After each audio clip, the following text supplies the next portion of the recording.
പൊന്താരത്തിൽ നമുക്കൊഴിച്ചുകൂടാനാകാത്ത ഒരാളാണ് പരിശുദ്ധ അമ്മ. ബത്ലഹേമിൽ ഉണ്ണിക്ക് വന്നു പിറക്കാൻ ദൈവം ഒരു ഇടമന്വേഷിച്ചപ്പോൾ ആ കുഞ്ഞിനെ പ്രസവിക്കാൻ തയ്യാറായ സ്ത്രീയാണ് പരിശുദ്ധ അമ്മ. അമ്മ എന്ന വാക്കിൻ്റെ അർത്ഥം അം പ്ലസ് മാ എന്നാണ്.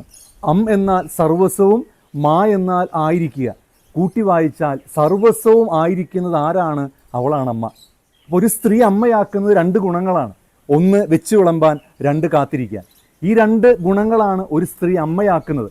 മദർ തെരേസ പ്രസവിച്ചിട്ടില്ല, എന്നിട്ടും ലോകം ആ സ്ത്രീയെ പാവങ്ങളുടെ അമ്മ എന്ന് വിളിക്കുന്നു. പ്രസവിച്ചത് കൊണ്ടും പാലൂട്ടിയത് കൊണ്ടും ആരും ഒരു അമ്മയാകുന്നില്ല. അവൾ കർമ്മം കൊണ്ട് കൂടിയാണല്ലോ അമ്മയാകുന്നത്.